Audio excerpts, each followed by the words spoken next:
हम पढ़ेंगे core ethics के प्रिंसिपल्स के बारे में। ठीक है, सबसे पहले जो है कोर एथिकल प्रिंसिपल्स के अंदर क्या लिखा हुआ है। सबसे पहले क्या है, ऑटोनॉमी क्या कहते हैं। ऑटोनॉमी यानी कि obligation to respect patient as individual. Autonomy self, ठीक है।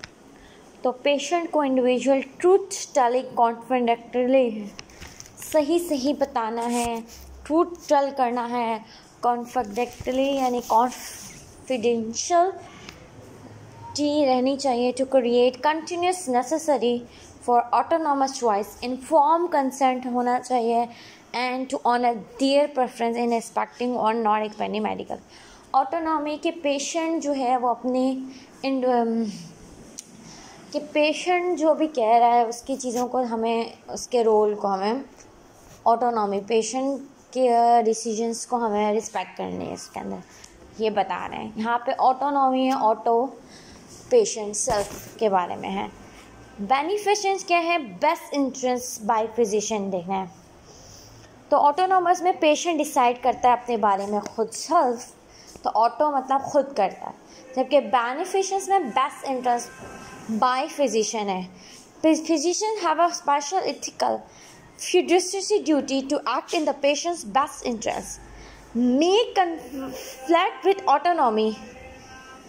An informed patient has the right to decide what is best for society or what is best for society. ये जो कन्फ्लिक्ट करते हैं क्योंकि ऑटोनॉमी में पेशेंट बोल रहा है कि पेशेंट चाहता है ये हो, लेकिन फिजिशियन जो है वो चाहता है कि बेस्ट वो उसको पेशेंट और कम्युनिटी दोनों का देखना है कि टीबी के अगर पेशेंट नहीं चाह रहे ट्रीटमेंट लेना, लेकिन सोसाइटी के लिए जो बेस्ट है हमें वो भी देख के करना होगा, मैंडेटरी ट्रीटमेंट होगी। इसमें जो पेशेंट का इंटरेस्ट है ना वो सुपरसाइड हो जाता है, ठीक है, सुपरसाइड, ठीक है। तो डॉक्टर जो सोचता है कि पेशेंट के लाइफ में क्या है तो वो होना चाहिए। मैनिफेस्ट का मतलब है। नॉन मैनिफेस्ट क्या मतलब है, non manifest no harm, do no harm, must be balance against benefits, क्योंकि बेनिफिट्स में हम क्या कर रहे हैं, जो फिजिशियन को चाहिए वो हम करना चाह रहे हैं, जो बेस्ट फिजिशियन सोचता है पेशेंट के लिए क्या बेस्ट है। तो उसके नॉन बेनिफिट्स का क्या है कि हमें इस करते हुए ये सोचना है कि जो फिजिशियन सोच रहा है उसमें पेशेंट का कोई हार्म ना हो। Must be balance against benefits, the patient benefits outweighs the risk, a patient में मेक इन्फॉर्म्ड डिसीजन प्रोसीड। तो अगर एक सर्जरी है उसमें ज़्यादा बेनिफिट है as compare to the risk, जो फिजिशियन ने उसको बताया बेनिफिट के लिहाज से, तो अब जो है ना पेशेंट डिसाइड करेगा कि करनी है या नहीं करनी है। तो ये मोस्ट सर्जरीज एंड मेडिकेशन जो भी होती है वो हम नॉन मालफिलेंस में करते हैं, देते हैं कि जो डू नॉट हार्म करे उसको देते हैं हम, जिसमें ज़्यादा बेनिफिट होते हैं हम वही पेशेंट को ट्रीटमेंट देते हैं। जस्टिस में क्या है, to treat person fairly and equitably, law के तहत जो है ना हम करें, इक्वली नहीं करेंगे। This does not always imply equally. Example tries, equally नहीं करते हैं हम लोग, जैसे ट्राइज में हम लोग करते हैं, ठीक है। ट्राइज में हमें लॉ के तहत जो एक रूल है उसके तहत हम पेशेंट को ट्रीट करते हैं, इक्वली नहीं करते, इक्विटली भी करते हैं, ठीक है ना। इसीलिए यहाँ पे इक्वली का वर्ड नहीं यूज़ हुआ है। इक्वली का मतलब होता है जब ट्राइज में जिसको ज़्यादा ज़रूरत होती है, जो रूल के मुताबिक जिसको ज़्यादा ज़रूरत होती है हम उसको ही ट्रीट करते हैं। डिसीजन मेकिंग कैपेसिटी जो नेक्स्ट है वो इसमें है कि हम कैसे, फिजिशियन मस्ट डिटरमाइन कि क्या whether the patient is psychologically, एक तो पेशेंट को साइकोलॉजिकली भी ठीक होना चाहिए, लीगली भी क्या वो बना अपने जो है वो डिसीजन ले सकता है या नहीं हेल्थ केयर में, ठीक है ना। साइकोलॉजिकली भी और लीगली भी। Note that decision made with capacity can not be reordered simply if the patient later loses capacity.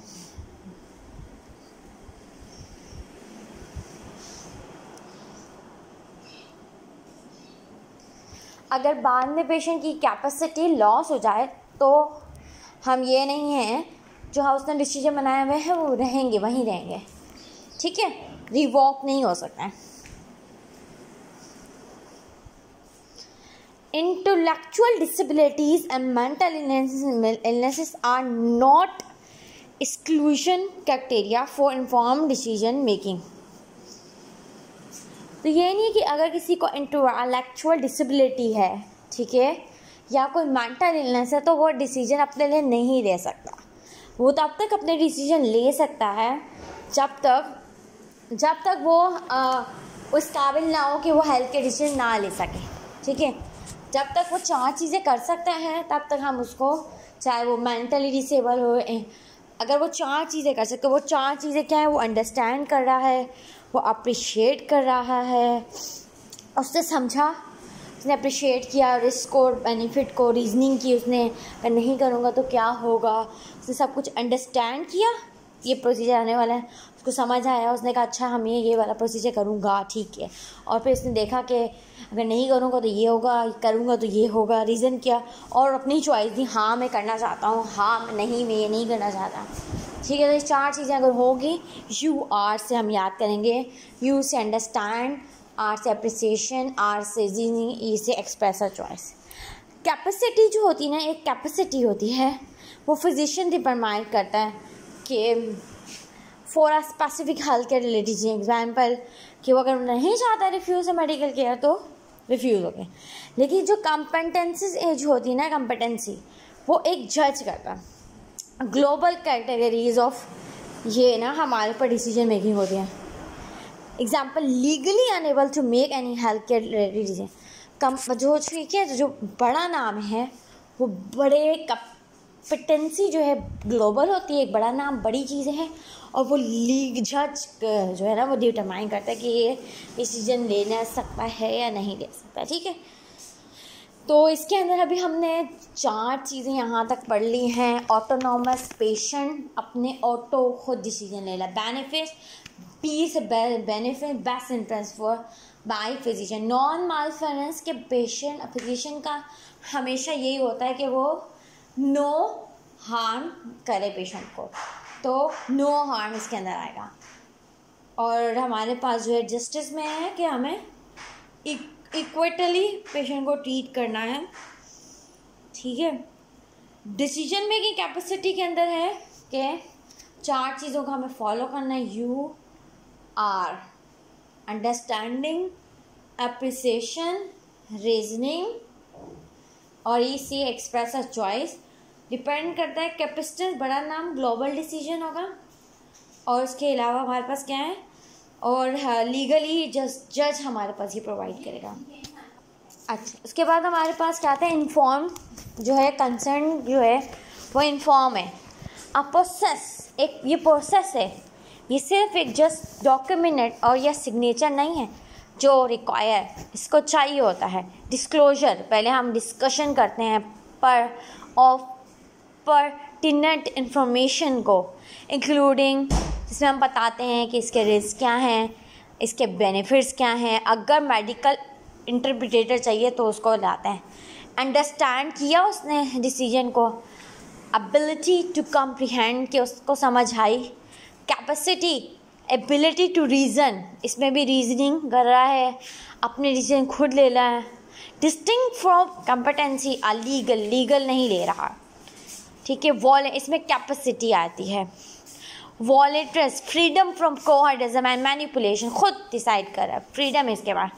Patient must have a comprehensive understanding of their diagnosis and the risks and the benefits of proposed treatment and alternative option including no treatment। उसे ये भी बताना होता है कि कोई treatment ना करें तो क्या आउटकम आएगा। Patient must be inform of their right to revoke return consent at an India.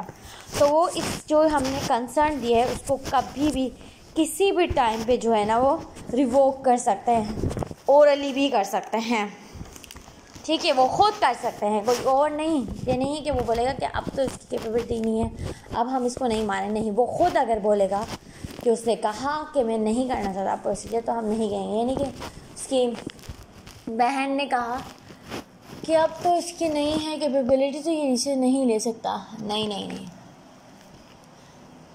सही है। अच्छा, उसके बाद हमारे पास आता है exceptions to informed consent, wipe it away। तो वीवर,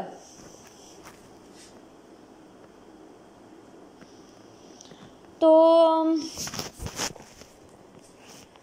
वीवर का मतलब है patient explicitly requests the right of inform करना, लीगली जो है ना incompetent,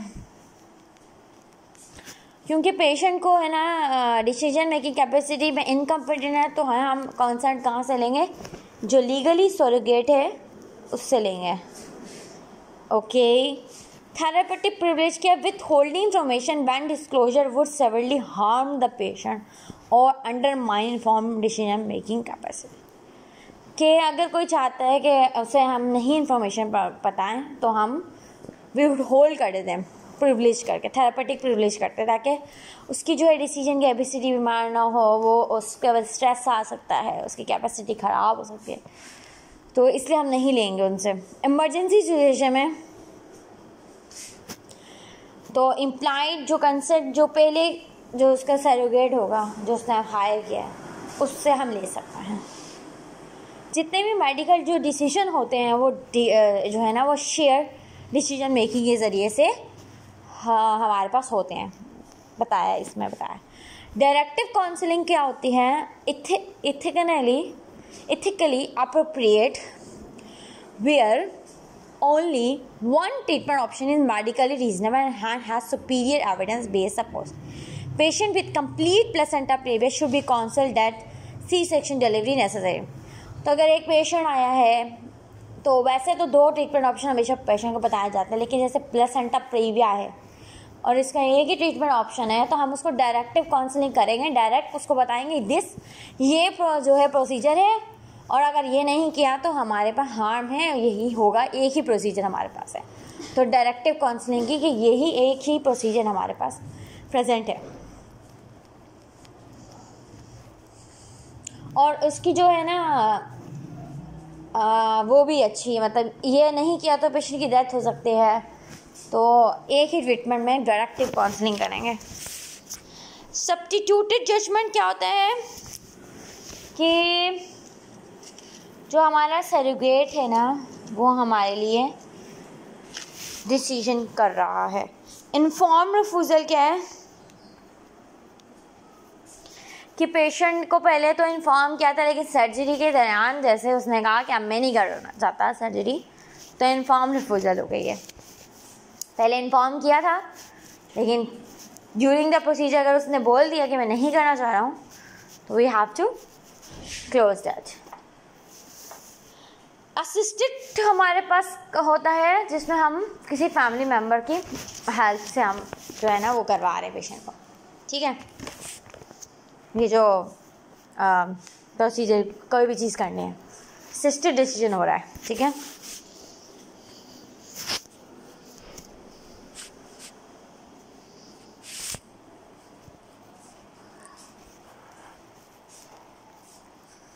Consent for minors. A minor is generally any person less than 2 years old जो है minor है।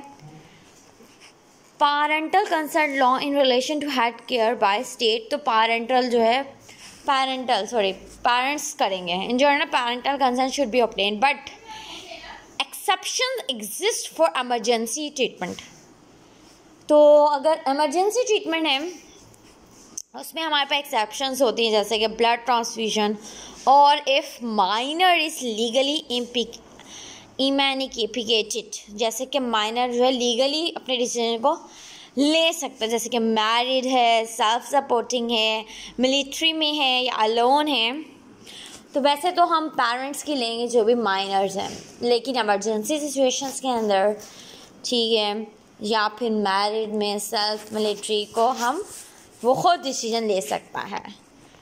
पैरेंटल कंसेंट जिसमें नहीं चाहिए होती है वो हमारे पास कॉन्ट्रासेप्शन है, एनसीआर है, पैरेंटल के है, लेकिन अबॉर्शन डिपेंड करता है स्टेट टू स्टेट। ड्रग्स हैं उनके लिए हमें कोई ज़रूरत नहीं है पेरेंट्स को बताने के। रॉक एंड रोल यानी कि इमरजेंसी में या ट्रॉमा के पेशेंट में हमें माइनर की कंसेंट की ज़रूरत नहीं पड़ती। फिजिशियन शुड ऑलवेज इनकरेज, लेकिन इन सिचुएशन में भी फिजिशियंस को इनकरेज करना चाहिए हेल्दी माइनर गार्डियन कम्युनिकेशन। ठीक है, physician should seek a minor's assist agreement of someone unable to legally consent even if their consent is not required. Minor assist क्या होता है? Agreement of someone's unable to legally consent. Minor के मतलब उसको भी agreement में लेके आना चाहिए, इवन तो इसको रिक्वायर्ड नहीं है, हमें नहीं चाहिए, फिर भी हमें एग्रीमेंट कुछ करना चाहिए। ठीक है। अच्छा, एडवांस डायरेक्टिव्स क्या है?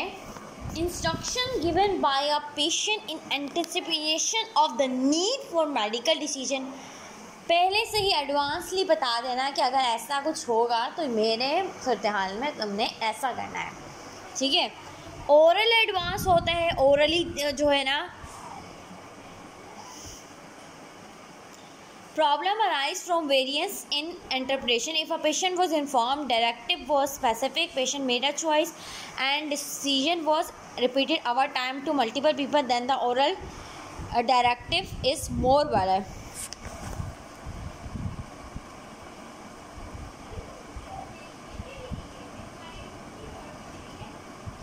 ओरली जो है उसने बार बार जो है ना ओरल स्टेटमेंट दी, लेकिन ये जो है ना इसके अंदर तकलीफ से हमारे अंदर अराइज तब होती हैं इस स्टेटमेंट में ओरली कि दूसरे समझते हैं, हर इंसान की अपनी इंटरप्रिटेशन होती है कि उसने ये कहा था तो उसका मतलब ये था। इस लिहाज से जो है प्रॉब्लम अराइज होती है।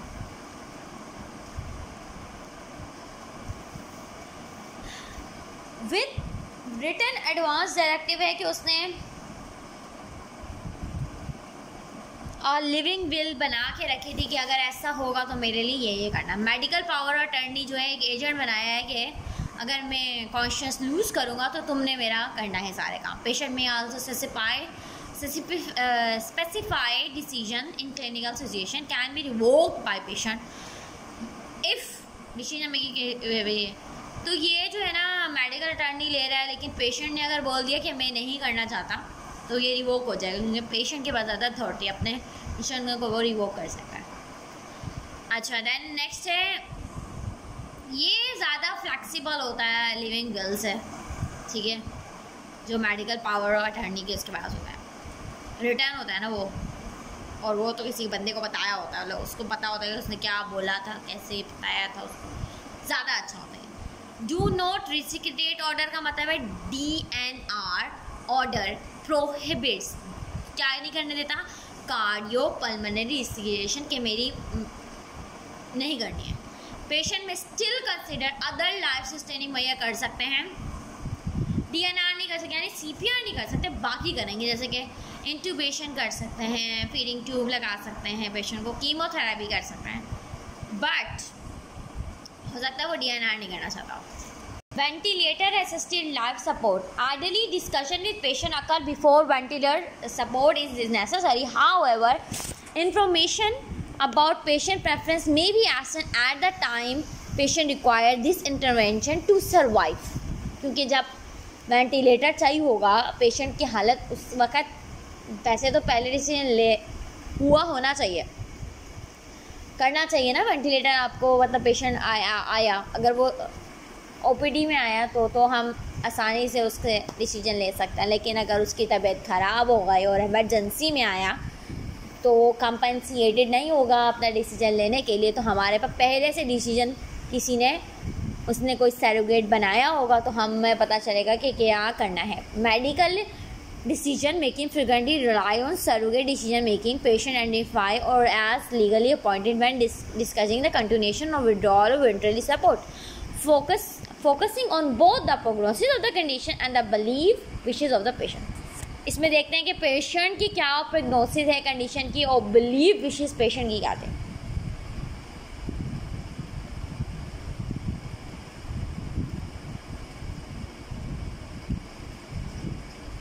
अगर सैरोगेट ने कहा कि पेशेंट को नहीं चाहिए थी लाइफ सपोर्ट, तो हम विथ होल्ड करेंगे, विड्रॉ कर देंगे लाइफ सपोर्ट को, ठीक है।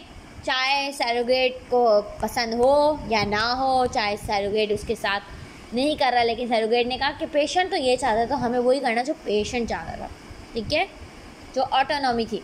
If the decision is made to hold or withdraw life support involves, अगर उसके इन्वॉल्व करता है palliative care, chaperone services and the primary care physician in medical decision with the family and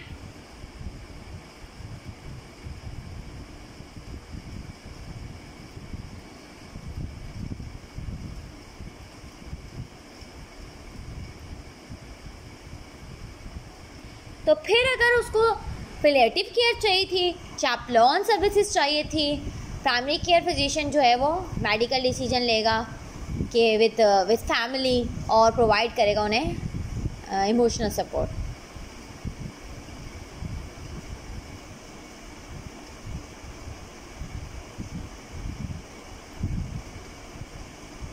surrogate की decision क्या है कि अगर patient loss करता है अपनी डिसीजन मेकिंग कैपेसिटी को और अपना उसने ओरल डायरेक्टिव एडवांस नहीं बनाया ना, एडवांस डायरेक्टिव नहीं बनाया किसी को, तो कौन सैरोगेट करेगा? Must determine what the patient would have done. Priority किसको होती है?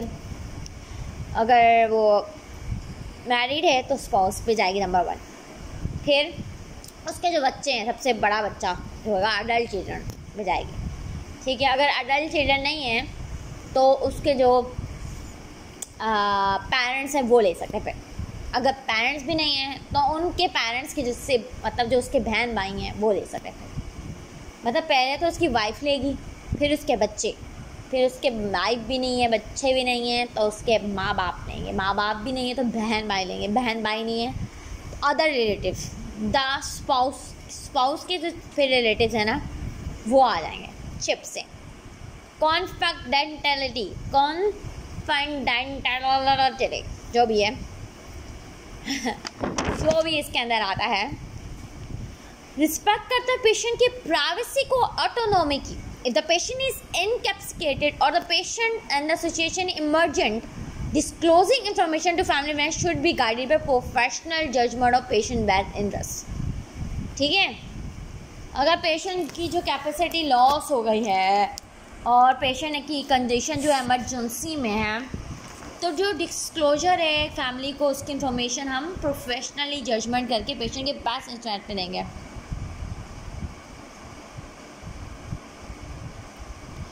अच्छा, सिर्फ अगर पेशेंट रिक्वेस्ट करता है कि उसे अगर इंश्योरेंस कंपनी को देना है अपनी डिटेल हॉस्पिटल की, तो हम दे सकते हैं। General principle for exceptions to confidently, कि कब हम कॉन्फिडेंशियल नहीं रखेंगे इन्फॉर्मेशन को। फिजिकल हार्म अगर वो अपने आप को कर रहा है या दूसरों को कर रहा है, वो सीरियस है, करने वाला है, तो हम उसको बता देंगे पहले। अल्टरनेटिव मीन्स टू वार्न और protect those at risk is not possible.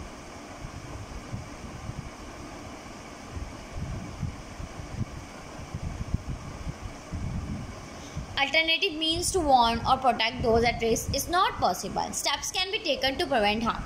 तो हम कुछ स्टेप्स लेंगे उनको बचाने के लिए।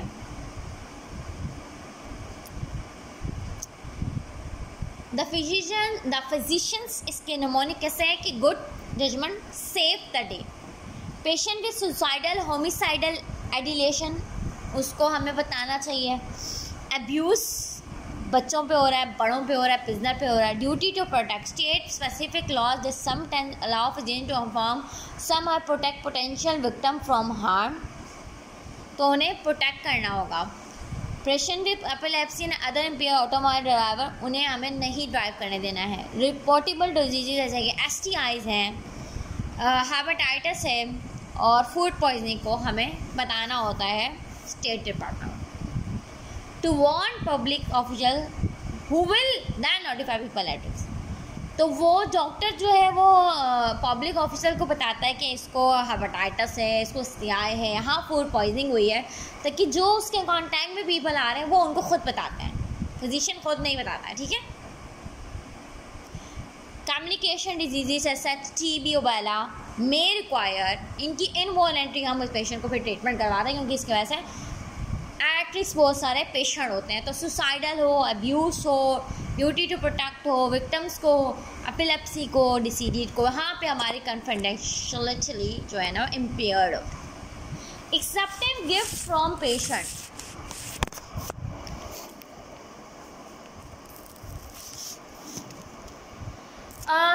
उसके अंदर हमारे पास यह आता है, कुछ कहते हैं कि इससे जो पेशेंट है उसकी रिलेशन अच्छी होती है, कुछ कहते हैं negative consequence outweigh the benefit of expecting a gift. तो इन प्रैक्टिस में हम क्या करते हैं, पेशेंट्स ऑफन प्रेजेंट आइटम्स जैसे कार्ड देते हैं, बेक गुड्स देते हैं, इनएक्सपेंसिव गिफ्ट करते हैं पेशेंट्स को ना। तो डिपेंड करता है कि कौन से ले ना ले, फिजिशियन पे बस उसको ये ख्याल रखना चाहिए कि नेगेटिव कॉन्सिक्वेंसेस ना हो, बेनिफिट हो, ठीक है। फिजिशियन शुड नॉट उसको वो गिफ्ट नहीं लेने चाहिए दैट आर इनअप्रोप्रिएटली, या तो वो लार्ज हो जो बड़े बड़े होते हैं, या फिर वो वैल्यूएबल हो, उसको वो लेने नहीं है, ठीक है। या तो महंगे हो या बहुत बड़े हो। अगर गिफ्ट ऐसा गिफ्ट नहीं लेना चाहिए जिससे पेशेंट को लगे कि हम इसकी केयर जो है ना वो ख़राब हो सकती है, डिक्रीज हो सकती है, डिट्रीमेंटल हो सकती है। Gifts that make us emotionally or financial stress for the patient should not be accepted. If a gift violates any of the guidelines above, अगर पेशेंट जो है, हम लोग क्या करेंगे, पेशेंट को बस थैंक यू करेंगे for offering a kind gift but politely indicate that it must be decline. During this conversation, it should be emphasized that the incident does not influence the physician-patient relationship in any way. This not interfere the relationship between physician and patient. Okay? तो यहाँ पे हमारे पास यहाँ पे ख़त्म होती है हमारे पास ethics के एक पार्ट ख़त्म होता है, ठीक है। Then we will now with the communications, ठीक है, and then it we do health care delivery and quality and safety.